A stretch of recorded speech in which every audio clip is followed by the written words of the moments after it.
Rob, go ahead.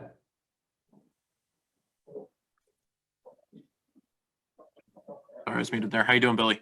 Hey, Rob, how are you? Good. Just on Theis, something that and Brad Stevens was just talking about, and we've heard it a little bit from him and guys on the team over the last few weeks. His ability to communicate and kind of direct traffic on the defensive end of the floor. I'm just wondering kind of what that looks like in a game scenario for people that are maybe watching from further away, don't really see that on a granular level.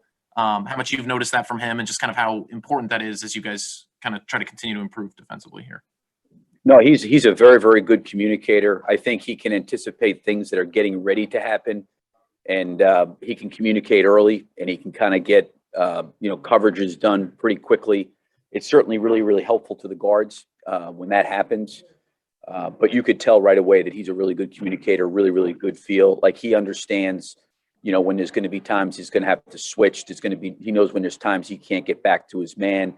And he's really good at kind of like orchestrating and kind of putting out fires or putting out some difficult situations with his talk. So that's I think something for some of our younger guys that's important, and he does a really good job of that. Thanks, Billy. Cody, go ahead. Billy, I know the other night we were asking you a lot about the tie for 10th place in the East, and you kind of insinuated you're not going to get caught up in the standings night to night. You're going to focus on the next game. But when you look at the bigger picture, how important is making the playoffs to this organization this year? Well, I mean, I think anytime you can get to postseason, it's always helpful. It's always a good thing. There's nothing bad about that. How I would rank it would be hard for me to say what kind of measuring stick I would put on that. But I think that anytime you're playing in meaningful games, I think it's always critical. I don't think there's a team in the league that starts the season or goes through the season that's not trying to fight to play, postseason. I mean, that's obviously where you want to get to have those opportunities. So, I mean, that's what our guys are fighting for. And there's a lot of other teams, in the East that are fighting for that as well. So I think right now, although it's not maybe, the season's not over, these games for us are incredibly meaningful. All the games that we play are incredibly meaningful. So, we've got to, first take care of the regular season, because I think when the regular season plays itself out, we're going to know whether or not we've done enough or not enough. But I think that for me personally, getting into those moments and into those situations, especially with some younger guys that have never experienced it, I think is always productive and helpful. Thank you. Yep. Bob Manning, go ahead. Hey, Billy, general question about the NBA the last year, whether in Oklahoma or here in Chicago. Do you think it's been harder, whether in the bubble or this year with COVID restrictions, to tune out the outside noise for the players, or even for yourself, what analysts are saying, what media is saying on the outside, just because everybody's so restricted this year? Yeah, I mean, I don't know. I think for us, at least this year, the one thing that really felt in Orlando was you were almost like really secluded, to be quite honest with you. You felt like you were almost isolated from the world, so to speak, because you really weren't able to see your family. I think I went over 2 months without seeing my wife and my kids. The players went through a long period of time as well. So you kind of were secluded in a lot of ways around people that, maybe you were very, very used to seeing. I think the other thing that's challenging is because the schedule is condensed and there are so many games coming. I think everybody, as it relates to the things you're talking about, are impacted or affected differently. I do think it's better for these players that they're at least around their families than it was in the bubble. And I thought the NBA did a great job in Orlando, even organizing that and getting us back to playing. But I don't know. I think every player deals with that a little bit differently. But I know for me personally, there's so many games coming. There's so much coming. I mean, you're just consumed with the next shoot around the next game or the next thing you have to do. But I don't want to speak for the league or how they internalize some of those things that you're mentioning. Joe Cowie, go ahead. Yeah, Billy, real quick, any late conversations with Zach, and how's his spirit? How's his mentality right now? And also, is there any update from medical on where he is in this progress?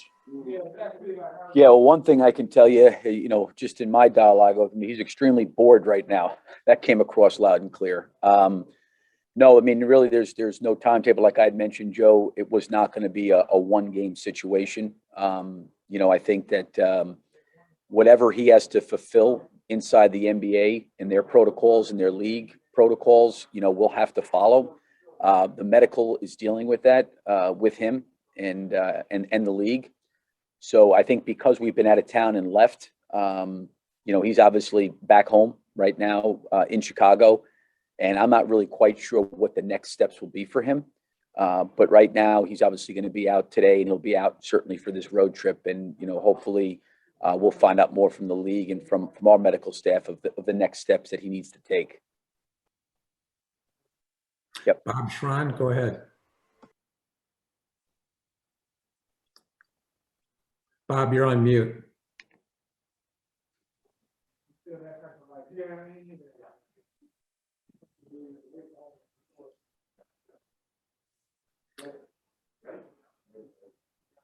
Bob, are you there? Because we can't hear you. Coach, thanks. Tim, you got me now? Yep. Okay, ahead. Coach, so I apologize for that. How are you? I'm doing good. How you doing? All right. Good. Good to see you, Billy. Just different kind of question. Along your own personal NBA journey, Mo has been by your side in both OKC and Chicago, and obviously he's a Chicago guy. Can you talk about his contribution? I'm a man of such quiet strength, a Hall of Famer.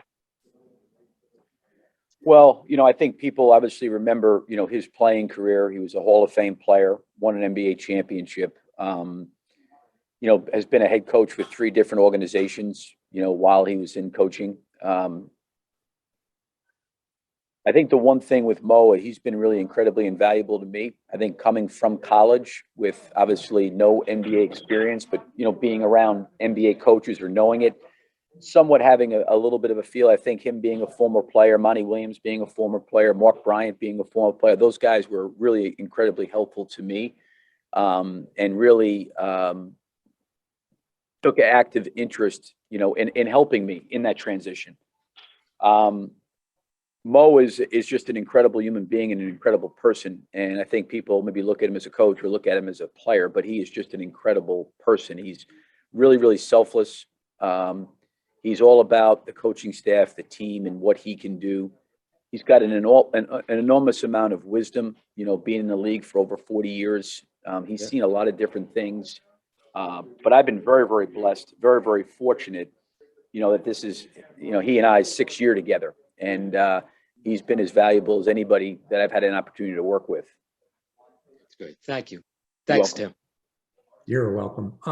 We don't have any more questions unless somebody raises their hand real quick. We're going to let the coach go, and we'll see you guys after the game. Thank you. Thank you.